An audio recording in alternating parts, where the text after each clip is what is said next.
dan akhirnya kembali viral lagi pada tahun 2023 ini. Mbah Jum seorang tunanetra yang berprofesi sebagai pedagang tempe. Setiap pagi beliau dibonceng cucunya ke pasar untuk berjualan tempe. Sesampainya di pasar, tempe segera digelar. Sambil menunggu pembeli datang, di saat pedagang lain sibuk menghitung uang dan ngerumpi dengan sesama pedagang, Mbah Jum selalu bersenandung sholawat. Cucunya meninggalkan Mbah Jum sebentar karena ia juga bekerja sebagai kuli panggul di pasar itu. 2 jam kemudian cucunya datang kembali untuk mengantar si mbahnya pulang ke rumah. Tidak sampai 2 jam dagangan tempe Mbah Jum sudah habis ludes. Mbah Jum selalu pulang paling awal dibanding pedagang lainnya. Sebelum pulang, Mbah Jum selalu meminta cucunya menghitung uang hasil dagangannya dulu. Bila cucunya menyebut angka lebih dari Rp50.000, Mbah Jum selalu minta cucunya mampir ke masjid untuk memasukkan uang lebihnya itu ke kotak amal. Saat saya tanya, kenapa begitu? Karena kata Simbah, modal Simbah bikin tempe cuma 20.000, harusnya Simbah paling banyak dapatnya ya 50.000. Kalau sampai lebih berarti itu punyanya Gusti Allah, harus dikembalikan lagi. Lah, rumahnya Gusti Allah kan di masjid, Mbak. Makanya kalau dapat lebih dari 50.000, saya diminta Simbah masukin uang lebihnya ke masjid. Loh, kalau sampai lebih dari 50.000 itu kan hak Simbah. Kan artinya Simbah saat itu bawa tempe lebih banyak toh? Tanyaku lagi. Enggak, Mbak. Simbah itu tiap hari bawa tempenya enggak berubah-ubah. Jumlahnya sama. Cucunya kembali menjelaskan pada saya. Tapi kenapa hasil penjualan Simbah bisa berbeda-beda? Tanya saya lagi. Begini, Mbak. Kalau ada yang beli tempe sama Simbah, karena Simbah tidak bisa melihat, Simbah selalu bilang, ambil sendiri kembaliannya. Tapi mereka para pembeli itu selalu bilang, uangnya pas kok Mbah, gak ada kembalian. Padahal banyak dari mereka yang beli tempe 5.000 ngasih uang 20.000. Ada yang beli tempe 10.000 ngasih uang 50.000. Dan mereka semua selalu bilang uangnya pas, gak ada kembalian. Pernah suatu hari Simbah dapat uang 350.000. Ya, 300.000-nya saya taruh di kotak amal masjid. Begitu penjelasan sang cucu. Saya melongo terdiam mendengar penjelasan itu. Di saat semua orang ingin semuanya menjadi uang, bahkan kalau bisa kotorannya sendiri pun disulap menjadi uang, tapi ini Mbah Jum, logika saya yang hidup di era kemodernan jahiliyah ini belum sampai. Sampai rumah pukul 10 pagi, beliau langsung masak untuk makan siang dan malam. Ternyata Mbah Jum juga seorang tukang pijat bayi, begitulah orang di kampung itu menyebutnya.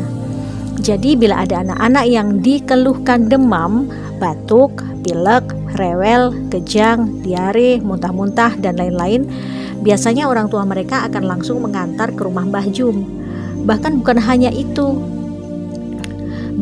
hanya untuk pijat bayi dan anak-anak, Mbah Jum juga bisa membantu pemulihan kesehatan bagi orang dewasa yang mengalami keseleo, memar, patah tulang, dan sejenisnya. Mbah Jum tidak pernah memberikan tarif untuk jasanya itu, padahal beliau bersedia diganggu 24 jam bila ada yang butuh pertolongannya. Bahkan bila ada yang memberikan imbalan untuk jasanya itu, ia selalu masukkan lagi 100% ke kotak amal masjid. Iya, 100%. Anda kaget? Sama, saya juga kaget. Ketika saya kembali bertanya, kenapa harus semuanya dimasukkan ke kotak amal? Mbah Jum memberi penjelasan sambil tersenyum. Kulo niki sakjane mboten pinter mijet. Nek wonten sing seger waras mergo dipijet kalih kulo, niku sanes kulo sing ndamel seger waras. Niku kersane Gusti Allah. Lah dadose mbayare mboten kalih kulo, tapi kalih Gusti Allah. Beliau bicara dalam bahasa Jawa yang artinya, saya itu sebenarnya nggak pinter mijit. Kalau ada yang sembuh karena saya pijit, itu bukan karena saya, tapi karena Gusti Allah. Jadi bayarnya bukan sama saya, tapi sama Gusti Allah. Lagi-lagi saya terdiam, lurus menatap wajah keriputnya yang bersih. Ternyata manusia yang datang dari peradaban kapitalis akan terkaget-kaget saat dihadapkan oleh peradaban sedekah tingkat tinggi macam ini.